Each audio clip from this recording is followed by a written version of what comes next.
आज आपण मसाला डोसा तयार करण्याची साधी सोपी पद्धत बघणार आहोत। त्यासाठी मी रात्री तांदूळ भिजत घातले होते। सकाळी हे तांदूळ असे भिजून तयार झालेले आहेत।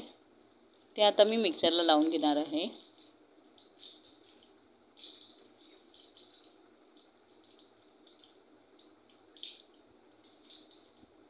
आपल्याला अगदी घावण्यासाठी जे बॅटर लागतं तेच बॅटर तयार करायचं आहे। तांदूळ बारीक करून झाल्यावर मी त्यात थोडे तांदळाचे पीठ घालणार आहे। त्यामुळे आपल्या घावण्या चांगल्या बनतात।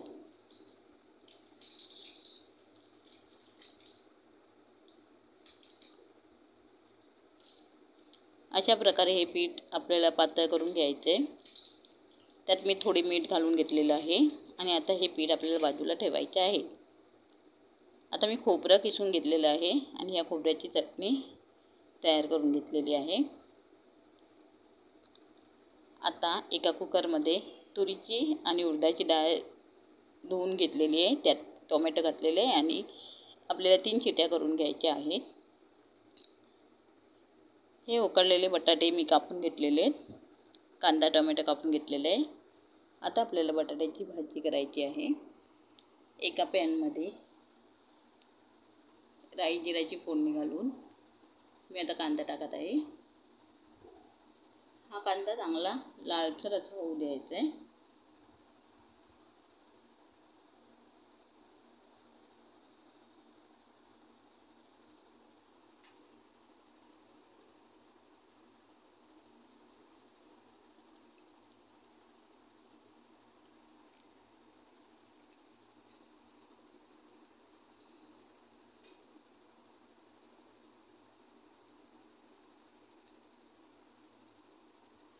कांदा लाल झाल्यावर आपल्याला टोमॅटो घालायचे आहेत आणि चांगला परतून घ्यायचा आहे। आता त्यात हळद मसाला घालून घेत आहे।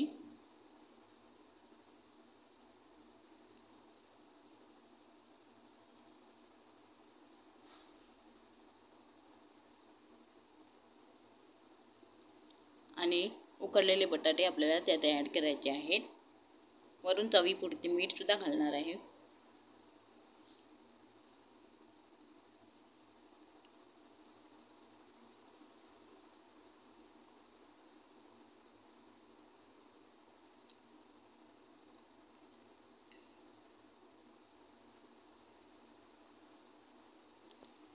आपण बघू शकता आपली बटाट्याची भाजी तयार झाली आहे। आता आपण इथे सांबार बनवायला घेत आहोत। त्यासाठी आपण एका टोपामध्ये तेल घातलेलं आहे। त्यात राई जिऱ्याची फोडणी देऊन आंबट जी डाळ शिजवून घेतली होती ती आपल्याला टोपामध्ये ओतायची आहे। त्या अगोदर आपण लाल मसाला ॲड करत आहोत। तेलामध्ये लाल मसाला घातल्यावर सांबारला अगदी चांगला लाल असा कलर येतो। आता यात मी सांबार मसाला घालणार आहे। हा सांबार मसाला मी घरी बनवून ठेवलेला होता। थोडं मीठ ॲड करूयात।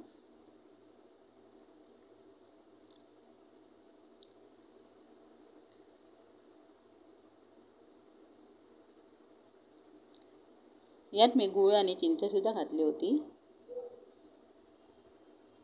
त्याने आपल्या सांबारला अगदी चांगली चव येते।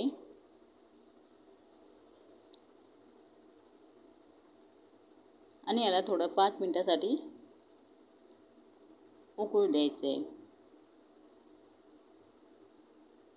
आता आपला सांबार रेडी झाला आहे। आता एका बिड्यावर आपण घावणे तयार करून घेत आहोत। घावणे टाकून आता ते परतून घेत आहोत। दोन्ही बाजूनी शेकल्यावर वरची बाजू आपल्याला परत उलटी टाकून त्याला चांगला कडकपणा असा आणायचा आहे। घावणं जरा कुरकुरीत असं झालं की त्यात बटाट्याची भाजी भरून बिड्यावरच अशी फोल्ड करून घ्यायची आहे। आपण पाहू शकता।